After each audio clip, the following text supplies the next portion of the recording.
So,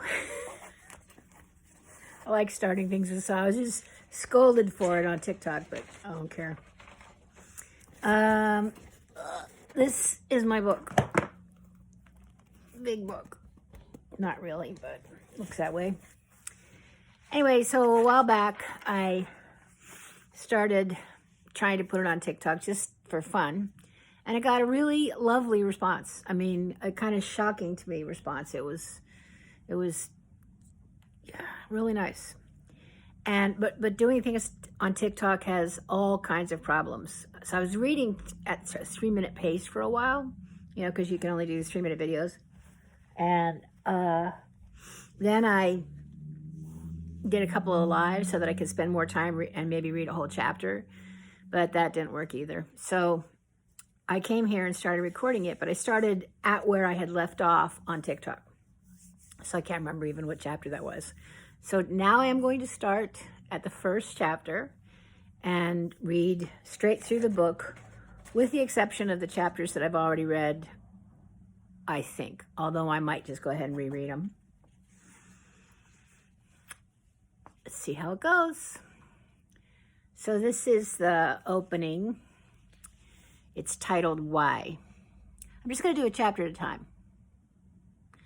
So this is, maybe this is even just an intro, but let's find out. Why? Joan Didion wrote, "We tell ourselves stories in order to live. Indeed, I have been writing my story internally most of my life. I'm not sure why. I'm not sure why I felt myself or my life interesting enough to record. In my teens, I filled notebooks with bad poetry and angst. Nothing unusual about that. And then in my early 30s, I began to try to write my autobiography. In my 30s. Am I more narcissistic than anybody else? Maybe. I think I understood my life as a different experience. I grew up in the 50s and 60s when families were supposed to be nuclear.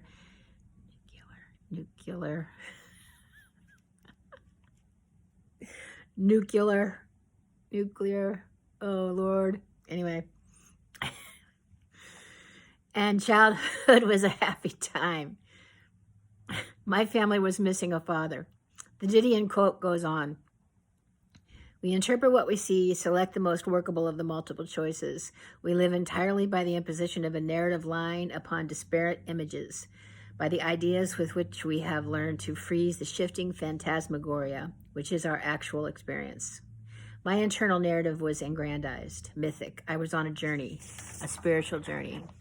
Maybe there needs to be a reason why some of us put our stories on a page and ask other people to read them.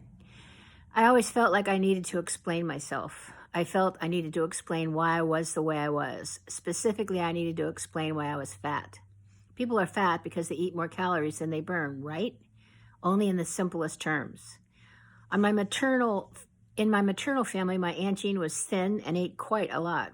My mother gained weight when she ate much less. They shared genetics, but not metabolisms. They lived in the same house, which was full of steps. They lived in the same city, which was full of hills. They walked and rode bikes. Genes don't organize in the same way. Mom was expected to exert more control of her appetite and do more exercise so that she would wear the same size as my aunt. But why? Her father was tall and thin. Their mother was short and fat. They reached into the genetic pool and scooped up difference. Why wasn't it okay that they were different? It was years before I realized that that was the central question of my life. Why wasn't it okay that I was different? I was asking all the big identity questions, and somehow I thought that if I answered them correctly, I'd also become a person with a normal body. A fat body wasn't normal. Fat people don't all have the same story. My story happened in a specific time in a specific family. Most of the things that shaped my identity shaped the identities of my generation. And so I told myself a lot of stories in order to live. And this book is what I remember and how I remember it. Memory is a shapeshifter. Every time I have worked on the book, the stories have shifted. But I'm asking the same question that consciously or unconsciously I've been asking all of my life. Why isn't it okay that I'm fat? Why? So turns out that was an introduction that I wrote. And I will do the first chapter in the next video.